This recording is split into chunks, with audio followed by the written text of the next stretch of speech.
Good afternoon friends, welcome to my YouTube channel S P biology classes. दोस्तों, आज हम कुछ परिभाषाएं पढ़ेंगे। ठीक है, हम इनमें से परिभाषा पढ़ेंगे। सर्टोली कोशिकाएं क्या होती हैं, एक्रोसोम क्या होता है, शुक्रजनन क्या होता है, और वृषण जो है वो उदर गुहा के बाहर स्थित क्यों होते हैं, इसके बारे में हम पढ़ेंगे। तो आइए देखते हैं हम सबसे पहले सर्टोली सेल के बारे में पढ़ते हैं। तो सर्टोली सेल जो होती हैं वो हमारी टेस्टिस में प्रेजेंट होती हैं। सर्टोली सेल जो होती हैं वो टेस्टिस में प्रेजेंट होती हैं। ठीक, टेस्टिस में होता क्या है, जो स्पर्मेटोजेनेसिस यानी कि सेल जो होती हैं, शुक्रजनन कोशिकाएं जो होती हैं वो शुक्राणुओं का निर्माण करती हैं। किसका निर्माण करती हैं? शुक्राणु का निर्माण करती हैं, स्पर्म का निर्माण करती हैं। अब स्पर्म का निर्माण होने के बाद में स्पर्म को जीवित रहने के लिए भी तो कुछ आवश्यकता होती है, पोषण की आवश्यकता होती है। तो जो हमारी सर्टोली सेल जो होती हैं वो ह्यूमन के टेस्टिस में उपस्थित होती हैं। ठीक है, कहाँ उपस्थित होंगी? टेस्टिस में उपस्थित होती हैं और स्पर्म को क्या करती हैं? न्यूट्रिशन प्रोवाइड करती हैं, यानी कि पोषण प्रदान करती हैं, न्यूट्रिशन प्रोवाइड करती हैं सर्टोली सेल। ये जो हमारा टेस्टिस होता है ह्यूमन का मतलब मेल का जो टेस्टिस होता है उसमें इस प्रकार की सेलें होती हैं। ये जो होती हैं ये शुक्रजनन सेल होती हैं। ये जो सेल होती हैं ये हमारी कहलाती हैं सर्टोली सेल।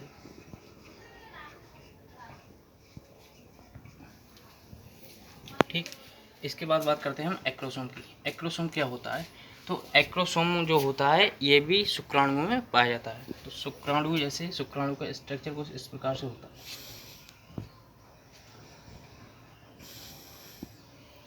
ठीक है, कुछ समय बाद क्या होता है, शुक्राणु में कुछ चेंजेस आ जाते हैं, तो जिसकी वजह से शुक्राणु का हेड जो है वो इस प्रकार से पॉइंटेड हो जाता है। ठीक, तो इस पॉइंटेड हेड को ही हम एक्रोसोम कहते हैं। एक्रोसोम, ये एक्रोसोम क्या करता है? ये एक्रोसोम जो होता है वो एग को पेनिट्रेट करने में, एग यानी कि अंडाणु जो होता है उसको भेदने में सहायता करता है। क्या करता है? भेदने में सहायता करता है। और भेदने के बाद क्या होता है, स्पर्म जो होता है वो एग के अंदर प्रवेश करता है। ठीक है, नेक्स्ट है हमारा शुक्रजनन। शुक्रजनन का मतलब है शुक्राणुओं का जन्म होना। तो शुक्राणुओं का जन्म यानी कि शुक्राणु के निर्माण की प्रक्रिया को ही हम शुक्रजनन कहते हैं। और शुक्राणुओं का निर्माण जो होता है वो शुक्रजनन कोशिकाओं के द्वारा होता है। ये भी टेस्टिस में प्रेजेंट होती हैं। ठीक, इसे हम स्पर्मेटोजेनेसिस कहते हैं। अब लास्ट क्वेश्चन है हमारा 4 नंबर का, वृषण उदर गुहा के बाहर स्थित क्यों होते हैं? यानी कि टेस्टिस जो होते हैं वो हमारे उदर गुहा के बाहर स्थित क्यों होते हैं? टेस्टिस उदर गुहा के बाहर इसलिए स्थित होते हैं, टेस्टिस को जो उदर गुहा होता है उसे हम कहते हैं, उदर गुहा जो टेस्टिस होते हैं वृषण कोश में उपस्थित होते हैं। और वृषण कोश को हम कहते हैं, वृषण कोश को कहते हैं स्क्रोटम। क्या कहते हैं? स्क्रोटम कहते हैं, इसे स्क्रोटम कहते हैं। वृषण में क्या होता है, जो हमारी शुक्रजनन कोशिकाएं होती हैं ये शुक्रजनन कोशिकाएं शुक्राणुओं का निर्माण करती हैं। लेकिन शुक्राणुओं का निर्माण जो होता है वो तभी होगा जब हमारे बॉडी टेम्परेचर, नॉर्मल हमारा बॉडी टेम्परेचर जो होता है वो होता है 37 डिग्री सेल्सियस। ठीक है, अब बॉडी टेम्परेचर जो होता है, अब उदर गुहा के बाहर हमारे स्क्रोटम प्रेजेंट रहता है। स्क्रोटम प्रेजेंट रहने के बाद क्या होता है, यानी कि स्क्रोटम का जो टेम्परेचर होता है वो बॉडी से 2 से 3 डिग्री सेंटीग्रेड कम होता है।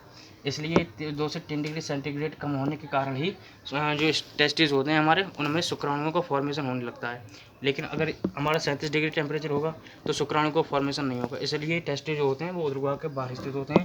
लेकिन होता क्या है, जब चाइल्ड बर्थ होता है, यानी कि चाइल्ड बर्थ का मतलब है जब बच्चे का जन्म होता है तो उस टाइम क्या होता है, मेल के जो टेस्टिस हो जाते हैं वो अपनी एक मूल स्थान से जन्म के समय स्क्रोटम में आ जाते हैं, यानी कि वृषण कोश में आ जाते हैं। ठीक है, तो यहीं हमारा टॉपिक ये समाप्त हो चुका है, यानी कि जो भी हम परिभाषा पढ़ रहे थे वो हम समाप्त हो चुकी हैं।